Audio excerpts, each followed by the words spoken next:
महाभारत कथा इंद्रप्रस्थ की स्थापना। द्रौपदी स्वयंवर के पहले विदुर को छोड़कर सभी पांडवों को मृत समझने लगे और इस कारण धृतराष्ट्र ने इस कारण शकुनी के कहने पर दुर्योधन को युवराज बना दिया। द्रौपदी स्वयंवर के तत्पश्चात दुर्योधन आदि को पांडवों के जीवित होने का पता चला। पांडवों ने कौरवों से अपना राज्य मांगा, परंतु गृहयुद्ध के संकट से बचने के लिए युधिष्ठिर ने कौरवों द्वारा दिए खंडहर स्वरूप खांडवन आधे राज्य के रूप में प्राप्त किया। पांडवों की पांचाल राजा द्रुपद की पुत्री द्रौपदी से विवाह उपरांत मित्रता के बाद वे काफी शक्तिशाली हो गए थे। तब हस्तिनापुर के महाराज धृतराष्ट्र ने उन्हें राज्य में बुलाया। धृतराष्ट्र ने युधिष्ठिर को संबोधित करते हुए कहा, हे कुंती पुत्र, अपने भ्राताओं के संग जो मैं कहता हूँ सुनो।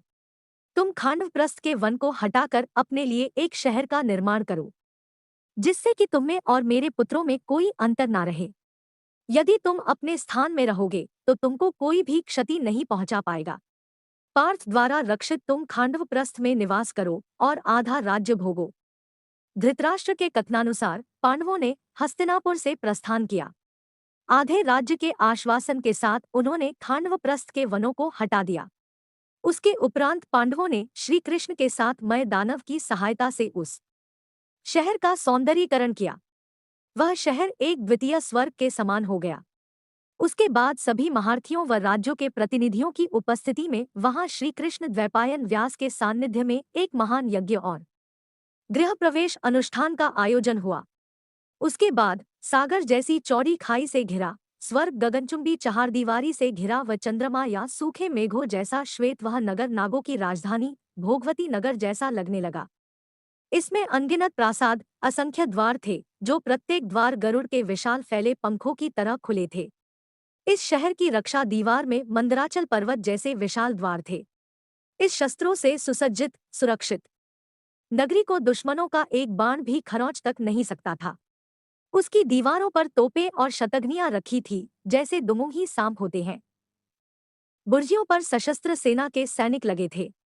उन दीवारों पर वृहत लौह चक्र भी लगे थे। यहाँ की सड़कें चौड़ी और साफ थी। उन पर दुर्घटना का कोई भय नहीं था। भव्य महलों, अट्टालिकाओं और प्रासादों से सुसज्जित यह नगरी इंद्र की अमरावती से मुकाबला करती थी। इस कारण ही इसे इंद्रप्रस्थ नाम दिया गया था। इस शहर के सर्वश्रेष्ठ भाग में पांडवों का महल स्थित था। इसमें कुबेर के समान खजाना और भंडार थे। इतने वैभव से परिपूर्ण इसको देखकर दामिनी के समान आंखें चौधिया जाती थी। जब शहर बसा तो वहां बड़ी संख्या में ब्राह्मण आए, जिनके पास सभी वेदशास्त्र इत्यादि थे। वह सभी भाषाओं में पारंगत थे। यहाँ सभी दिशाओं से बहुत से व्यापारीगण पधारे। उन्हें यहाँ व्यापार कर न संपत्ति मिलने की आशाएं थी। बहुत से कारीगर वर्ग के लोग भी यहाँ आकर बस गए।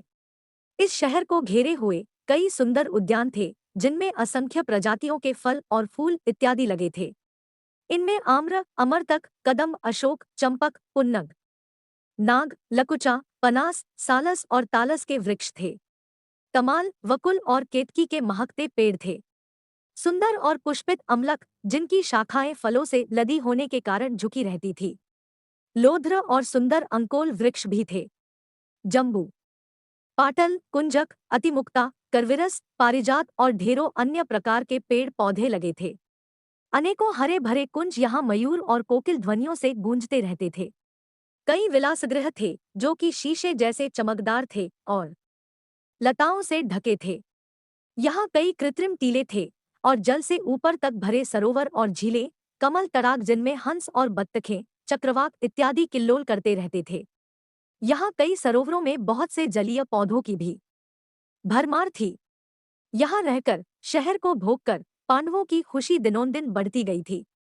भीष्म पितामह और धृतराष्ट्र के अपने प्रति दर्शित नैतिक व्यवहार के परिणामस्वरूप पांडवों ने खांडवप्रस्थ को इंद्रप्रस्थ में परिवर्तित कर दिया। वर्तिकलबार पांडुकुमार अर्जुन ने श्री कृष्ण के साथ खांडवन को जला दिया और इंद्र के द्वारा की हुई वृष्टि का अपने बाणों के छत्राकार बांध से निवारण करते हुए अग्नि को तृप्त किया। वहां अर्जुन और कृष्ण जी ने समस्त देवताओं को युद्ध में परास्त कर दिया। इसके फलस्वरूप अर्जुन ने अग्निदेव से दिव्य गांडीव धनुष और उत्तम रथ प्राप्त किया और कृष्ण जी ने सुदर्शन चक्र प्राप्त किया था। उन्हें युद्ध में भगवान कृष्ण जैसे सारथी मिले थे तथा उन्होंने आचार्य द्रोण से ब्रह्मास्त्र आदि दिव्य आयुध और कभी नष्ट न होने वाले बाण प्राप्त किए थे। इंद्र अपने पुत्र अर्जुन की वीरता देखकर अति प्रसन्न हुए। इंद्र के कहने पर देव शिल्पी विश्वकर्मा और मय दानव ने मिलकर खांडवन को इंद्रपुरी जितने भव्य नगर में निर्मित कर दिया, जिसे इंद्रप्रस्थ नाम दिया गया।